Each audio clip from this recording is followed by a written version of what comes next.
Hello दोस्तों, और आप लोगों के सामने एक नया वीडियो लेकर आ गए हैं जो कि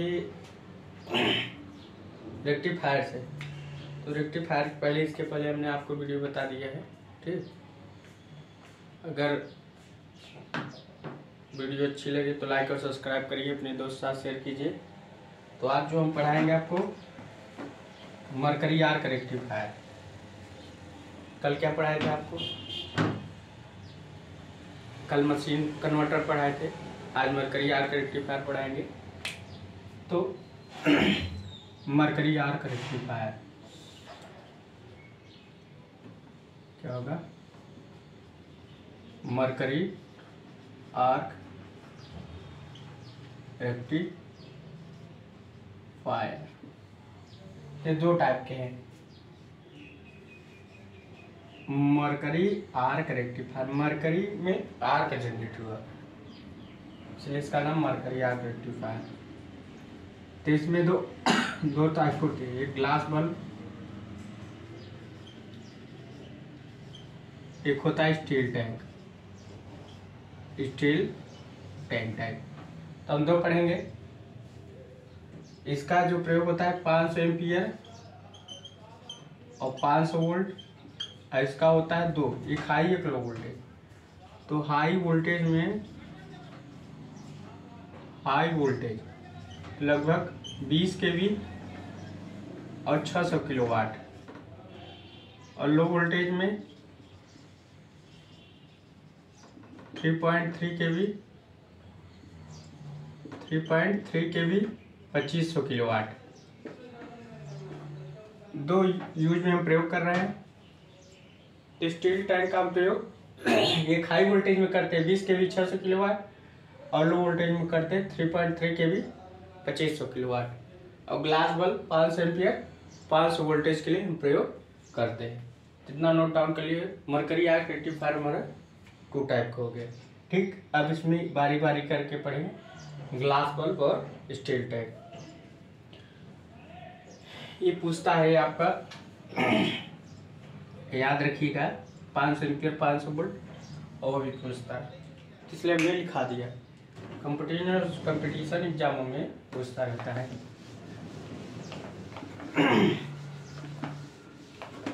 अब आइए आगे देखते हैं ग्लास बल्ब। कौन सा?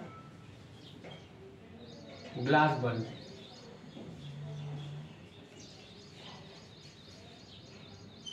ग्लास बल्ब कौन सा रेक्टिफायर? Glass bulb rectifier.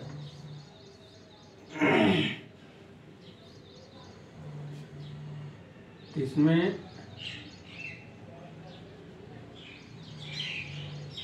एक ग्लास की तरह होगा ग्लास बल्ब।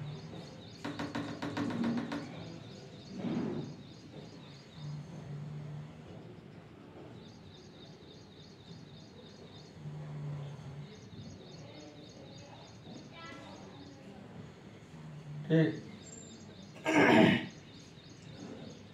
इसमें क्या होगा?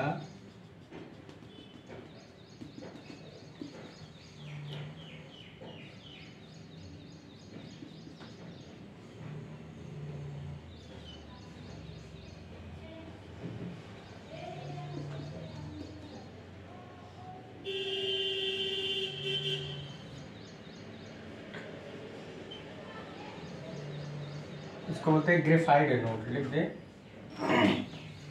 Graphite anode. ग्रेफाइड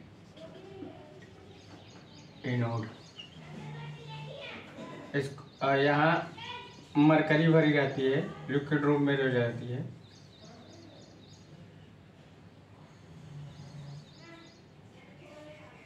यहाँ मरकरी भरी, क्या है? मरकरी।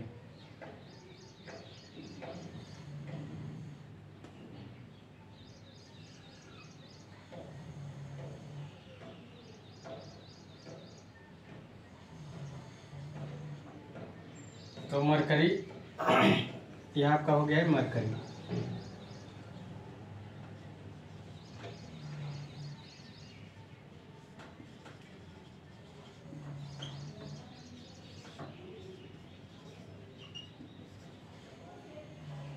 एनोड। ये हो गया आपका मरकरी।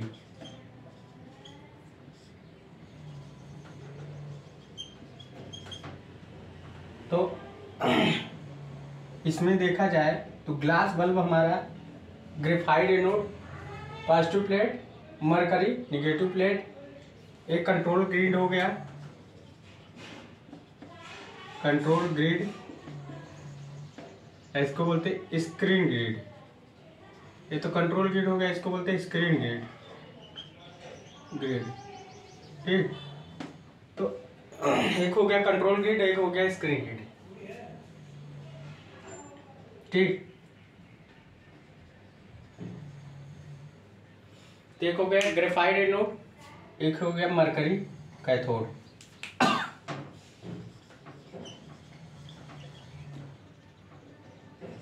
तो कभी कभी ये पूछ सकता है कि इसमें जो glass bulb mercury arc rectifier है, उसका जो एनोड होता है किसका बना होता है? ग्रेफाइट का। कैथोड मरकरी का। ऑक्सिलरी इग्निशन, इसको ऑक्सिलरी इग्निशन एनोड। ये आपका बना होता है बोरान कार्बाइड का। किसका बना होता है? बोरान कार्बाइड का। हम लिख सकते ऑक्सिलरी इग्निशन एनोड। एनोड रहता है बोरान कार्बाइड का। बोरान कार्बाइड का। कभी कभी पूछ लेता ऑक्सिलरी इग्निशन एनोड जो होता है वो किसका बना होता है? आपका बोरान कार्बाइड का बना होता है। कभी कभी ये पूछ लेता है। तो इसमें क्या होता है, इसमें जब हम इसमें जो करंट फ्लो होता है वो कैथोड से एनोड की ओर करंट फ्लो होता है। एक चीज याद रखिए, कैथोड से एनोड की ओर फ्लो होता है। जब इस कैथोड पर हम धनायन से हम लोग बमबारी करते हैं तो उस पर एक 2 एम्पीयर की करंट फ्लो होती है जो कैथोड को बनाए रखती है, जो कैथोड के पॉइंट को बनाए रखती है। और जैसे ऑक्सिलरी इग्निशन एनोड को हम हटाते हैं ना, तैसे आर्क जनरेट होता है। आर्क एक तब तक बना रहता है जब तक एनोड वोल्टेज मरकरी की आयनाइजेशन पोटेंशियल 0.01 से कम ना हो जाए। मतलब ये मरकरी की, ऐसे समझिए, मरकरी आयनाइजेशन पोटेंशियल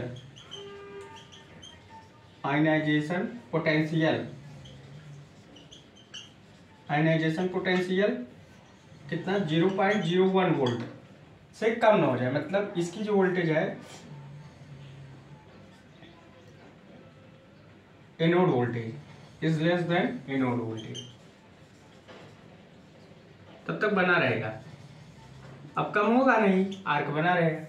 अब देखो मरकरी की जो आयनाइजेशन पोटेंशियल है 0.01 वोल्ट, वो एनोड वोल्टेज से कम हो जाए तो आर्क बुझ जाएगा। मगर आर्क तब तक बना रहेगा जब तक मरकरी का आयनाइजेशन पोटेंशियल 0.01 से एनोड वोल्टेज से कम ना हो। अब कम नहीं रहेगा तो आर्क बना रहेगा। आर्क मेंटेन, आर्क क्या रहेगा? मेंटेन रहेगा। आर्क क्या रहेगा? मेंटेन। और दूसरे कंडीशन में क्या रहेगा? नो आर्क रहेगा। इसी को लेस देन कर दोगे, आर्क मेंटेन हो जाएगा। उसके बाद अगर हम इसको लेस देन कर दें तो आर्क नहीं मेंटेन रहेगा। नो आर्क मेंटेन लिख सकते हो, नो आर्क मेंटेन। तो अगर हमारी जो मरकरी का आयनाइजेशन पोटेंशियल 0.01 वोल्ट है वो एनोड वोल्टेज से अधिक रहेगा तो हमारा क्या होगा? आर्क मेंटेन रहेगा। जैसे कम हो जाएगा आर्क बुझ जाएगा। इसलिए इसको बोलते हैं glass bulb mercury arc rectifier, arc generator. एक कंट्रोल ग्रिड होता है, स्क्रीन ग्रिड होता है, एक ग्लास बल्ब होता है। ठीक, कांच का ग्लास बल्ब है। एनोड ग्रेफाइट का बना होता है, कैथोड मरकरी का बना होता है, ऑक्सिलरी एनोड बोरान कार्बाइड का बना होता है। 500 एम्पीयर से 5000 वोल्ट, 500 एम्पीयर से 500 वोल्ट तक इसको प्रयोग की जाती है। अब इसमें कैथोड में कितना ड्रॉप होता है? एनोड में। तो एनोड जो ड्रॉप होता है, एनोड में जो वोल्टेज ड्रॉप होता है, एनोड वोल्टेज ड्रॉप, तो एनोड के क्रॉस वोल्टेज ड्रॉप लिख सकते हो। एनोड के क्रॉस वोल्टेज ड्रॉप क्या लिख सकते हो? एनोड के क्रॉस वोल्टेज ड्रॉप। एनोड एक क्रॉस वोल्टेज ड्रॉप। एनोड एक क्रॉस वोल्टेज ड्रॉप कितना हुआ? 5 वोल्ट। और कैथोड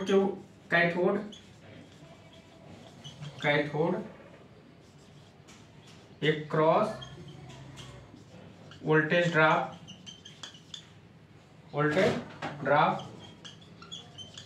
तो कितना हो गया? 9 वोल्ट। और आर का ड्रॉप हो गया मरकरी में। आर का ड्रॉप अगर देखा जाए, यहाँ हम थोड़ा सा इसको मिटा देते हैं, क्लास पर लिख लीजिएगा। तो आर का ड्रॉप, अगर आर का ड्रॉप टोटल कितना हुआ? 0.01 वोल्ट। तो टोटल ड्रॉप कितना हो गया? एक एनोड का ड्रॉप, कैथोड का ड्रॉप, टोटल ड्रॉप। ये भी पूछता है कंपटीशन में, एग्जामों में, कि कैथोड पॉइंट को बनाया कैथोड के क्रॉस वोल्टेज ड्रॉप कितना होता है? Mercury arc rectifier 9 volt. Anode के क्रॉस जो वोल्टेज ड्रॉप होता है 5 वोल्ट। और आर का ड्रॉप जो होता है 0.01 वोल्ट होता है। इतना आप लोग याद रखिएगा। ये आपका मरकरी आर्क रेक्टिफायर है ना, सब आप लोग नोट डाउन कर लीजिए। इसके बाद मरकरी की हम स्पेसिफिकेशन लगाते हैं। मरकरी हमेशा लिक्विड फॉर्म रहती है। मरकरी वाष्प अवस्था से मरकरी शुष्क अवस्था से वाष्प अवस्था में परिवर्तित हो जाती है, मगर बाद में फिर लिक्विड में बन जाती है। मरकरी का परमाणु भार उच्च होना चाहिए, मतलब एटॉमिक वेट उच्च होना चाहिए। आयनीकरण विभव 10.4 वोल्ट होना चाहिए। Latent heat specific heat boiling point low होना चाहिए। इतना मरकरी के क्वालिटी है, वो याद रखनी है आपको। तो क्या होना चाहिए आपको लिखा दे, इसको नोट डाउन कर लिए होंगे। तो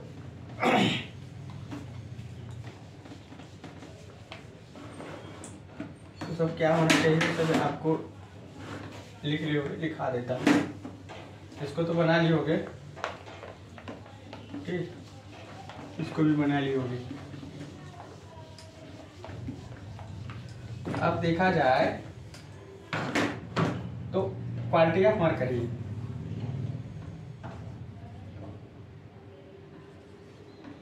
क्वालिटी ऑफ मरकरी। अब मरकरी की क्या क्वालिटी है? नंबर 1, मरकरी की क्वालिटी एक है कि इसका परमाणु भार उच्च होना चाहिए। Atomic weight high atomic weight, high atomic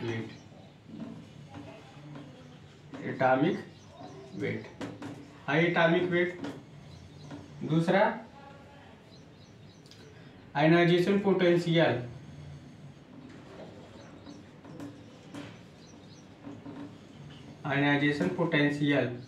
इसको बोलते हैं क्या? आयनीकरण विभव पोटेंशियल। हिंदी में क्या बोलते हैं? हम लिख देते हैं आयनीकरण विभव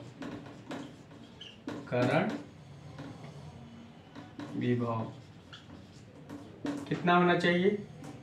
10.4 वोल्ट। याद रखिएगा, ये एग्जाम में पूछ चुका है।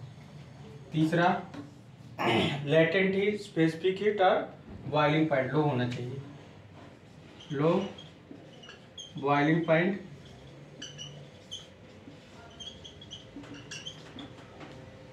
Specific heat,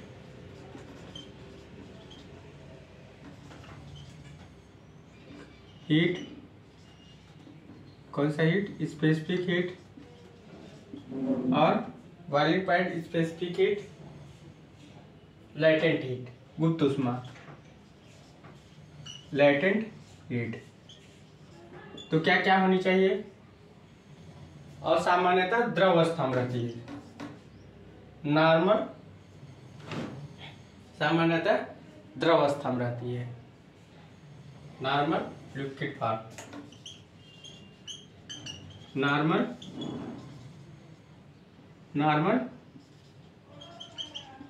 liquid form. Normal किस में रहती है? लिक्विड फॉर्म में रहती है। तो क्वालिटी ऑफ मरकरी की क्या क्वालिटी है? हाई एटॉमिक वेट होना चाहिए, परमाणु भार उच्च होना चाहिए, आयनाइजेशन पोटेंशियल 10.4 वोल्ट होना चाहिए। एग्जाम में आ चुका है इसका। अभी अब मान लो लोग इसको रट के गए, कभी पूछ लिया एटॉमिक वेट कितना होना चाहिए? हाई होना चाहिए। लो बॉइलिंग पॉइंट होना चाहिए, सामान्यतः द्रव अवस्था में होना चाहिए। ठीक, नॉर्मल लिक्विड फॉर्म में होना चाहिए। ठीक, तो ये क्वालिटी ऑफ मरकरी है, नोट डाउन कर लीजिए। तो मरकरी के जो क्वालिटी था वो आपको याद रखना है कि मरकरी हम यूज क्यों कर रहे हैं। मरकरी हम यूज क्यों कर रहे हैं? मरकरी हम यूज क्यों कर रहे हैं? अब भाई मरकरी इसीलिए तो यूज कर रहे हैं, एटॉमिक वेट हाई हो, आयनाइजेशन पोटेंशियल 10.4 वोल्ट हो, लो बॉइलिंग पॉइंट हो, स्पेसिफिक हीट हो, लेटेंट हीट उसका भी कम हो, स्पेसिफिक हीट भी कम हो, बॉइलिंग पॉइंट भी कम। नॉर्मल हमेशा जो मरकरी होता है लिक्विड फॉर्म में होता है। जैसे हम लोग थर्मल पावर प्लांट में वहाँ मरकरी एक तरफ से, जहाँ मरकरी एक तरफ से अट्रैक्ट करता है, निगेटिव पोटेंशियल होता है मरकरी, तो क्या करता है? निगेटिव आयन जनरेट करता है। तो वहाँ क्या होता है? किसी भी चीज़ को अट्रैक्ट करना है, तो इसलिए मरकरी का यूज किया जाता है। तो मरकरी यहाँ भी यूज किया जा रहा है। हाई एटॉमिक वेट है, परमाणु भार उच्च है, आयनाइजेशन पोटेंशियल 10.4 वोल्ट है, लगभग वो आ चुका है कई जगह नॉर्मल लिक्विड अवस्था में। अब steel tank mercury arc rectifier के बारे में चलते हैं।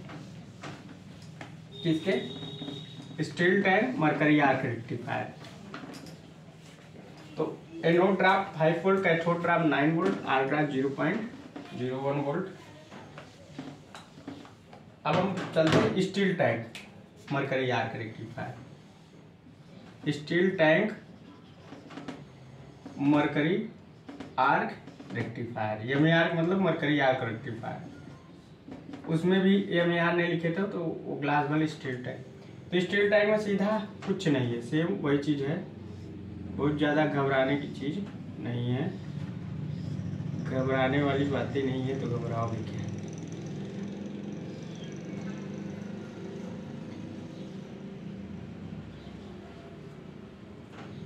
इसमें भी हम मरकरी भर देते हैं, यहाँ मरकरी रहेगी, इतने तक हमारी मरकरी रहेगी, सब चीज वही रहेगा। जैसे उसमें क्या था? कंट्रोल गेट, स्क्रीन गेट, यहाँ नेगेटिव पॉइंट, ए ग्रेफाइट एनोड होगा, ग्रेफाइट एनोड होगा, और एक मरकरी कैथोड होगा।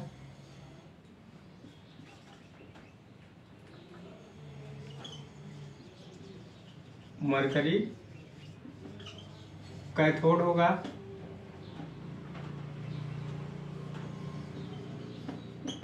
कंट्रोल ग्रिड होगा, स्क्रीन ग्रिड होगा,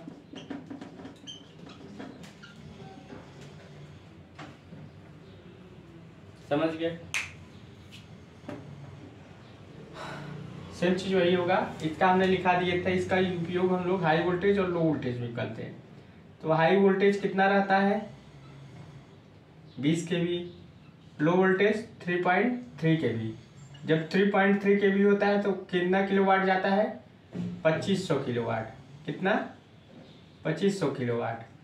ठीक, और जब 20 kV जाता है तो 600 किलोवाट। हमने आपको लिखा दिया है, समझ गए? तो इसका लो वोल्टेज हाई वोल्टेज दोनों में प्रयोग कर रहे हैं। तो मरकरी का हम लोग यूज किए हैं, समझ रहे? बस इस पे मेन पॉइंट जो आती है हमने आपको लिखा दिया है, आप लोग अच्छे से पढ़ लीजिएगा इसी में के बारे में। लगभग जितना मेन पॉइंट था लगभग लिखा दिया है।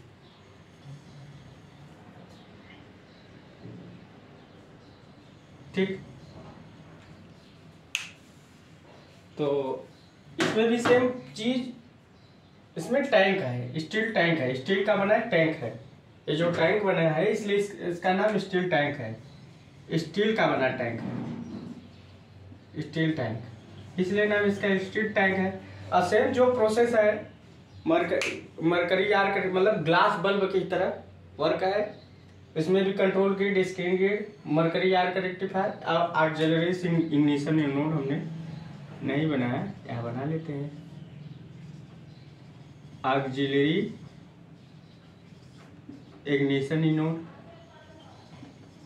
इग्निशन एनोड तो क्या है, इसमें भी ऑक्सिलरी इग्निशन एनोड है। सेम चीज वही है, सारा चीज वही, control gate, screen gate, auxiliary ignition anode और मरकरी कैथोड के रूप में है, ग्रेफाइट एनोड के रूप में है।